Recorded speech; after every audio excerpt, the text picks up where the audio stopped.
بسم اللہ الرحمن الرحیم۔ رسائل و مسائل سیریز میں سوالات اور جوابات کے ایک اور ٹاپک، ایک اور سوال اور اس کے جواب کے ساتھ حاضر ہیں۔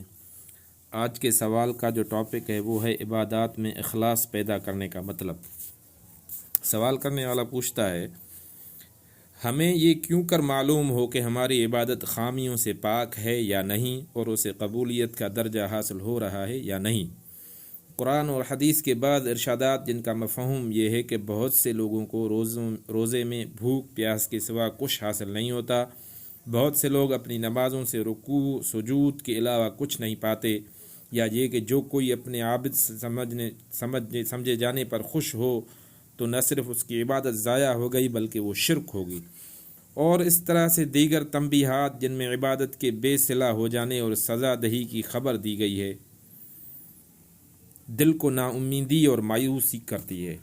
اگر کوئی شخص اپنی عبادت کو معلوم شدہ نقائص سے پاک کرنے کی کوشش کرے اور اپنی دانست میں کر بھی لے، پھر بھی ممکن ہے کہ اس کی عبادت میں کوئی ایسا نقص رہ جائے جس کا اسے علم نہ ہو سکے، اور یہی نقص اس کی عبادت کو لا حاصل بنا دے۔ اسلام کا مزاج اس قدر نازک ہے کہ اپنی بشریت کے ہوتے ہوئے اس کے مقتضیات کو پورا کرنا ناممکن سا نظر آتا ہے۔ یہ تھا سوال، اور مولانا مودودی صاحب جواب میں فرماتے ہیں کہ اسلام کا مزاج بلا شبہ بہت نازک ہے، مگر اللہ تعالیٰ کسی انسان کو اس کی استطاعت سے زیادہ مکلف نہیں فرماتا۔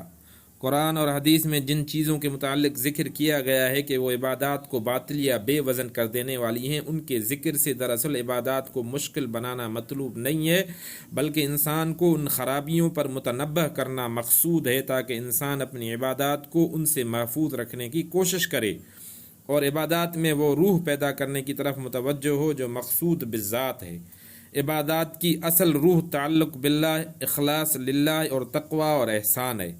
اس روح کو پیدا کرنے کی کوشش کیجیے، اور ریا سے، فسق سے، دانستہ نافرمانی سے بچیے۔ ان ساری چیزوں کا محاسبہ کرنے کے لیے آپ کا اپنا نفس موجود ہے، وہ خود ہی آپ کو بتا سکے گا کہ آپ کی نماز میں، آپ کے روزے میں، آپ کی زکوٰۃ اور حج میں کس قدر اللہ کی رضا جوئی اور اس کی اطاعت کا جذبہ موجود ہے، اور ان عبادتوں کو آپ نے فسق اور معصیت اور ریا سے کس حد تک پاک رکھا ہے۔ یہ محاسبہ اگر آپ خود کرتے رہیں تو انشاءاللہ آپ کی عبادتیں بتدریج خالص ہوتی جائیں گی، اور جتنی وہ خالص ہوں گی آپ کا نفس مطمئن ہوتا جائے گا۔ ابتداءً جو نقائص محسوس ہوں ان کا نتیجہ یہ نہ ہونا چاہیے کہ آپ مایوس ہو کر عبادت چھوڑ دیں، بلکہ یہ ہونا چاہیے کہ آپ اخلاص کے پیہم کوشش کرتے جائیں۔ خبردار رہیے کہ عبادت میں نقص کا احساس پیدا ہونے سے جو مایوسی کا جذبہ ابھرتا ہے اسے دراصل شیطان ابھارتا ہے، اور اس لیے ابھارتا ہے کہ آپ عبادت سے بعد آ جائیں۔ یہ شیطان کا وہ پوشیدہ حربہ ہے جس سے وہ طالبین خیر کو دھوکہ دینے کی کوشش کرتا ہے، لیکن ان کوششوں کے باوجود یہ معلوم کرنا بہرحال کسی انسان کے امکان میں نہیں ہے کہ اس کی عبادت کو قبولیت کا درجہ حاصل ہو رہا ہے کہ نہیں۔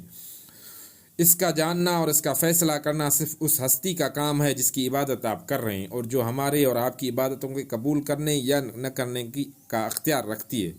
ہر وقت اس کے غضب سے ڈرتے رہیے اور اس کے فضل کی امیدوار رہیے۔ مومن کا مقام بین الخوف والرجاء، یعنی خوف اور امید کے درمیان ہے۔ خوف اس کو مجبور کرتا ہے کہ زیادہ سے زیادہ بہتر بندگی بجا لانے کی کوشش کرے، اور امید اس کی ڈھارس بندھاتی ہے کہ اس کا رب کسی کا اجر ضائع کرنے والا نہیں ہے۔ ترجمان القرآن، فروری 1951۔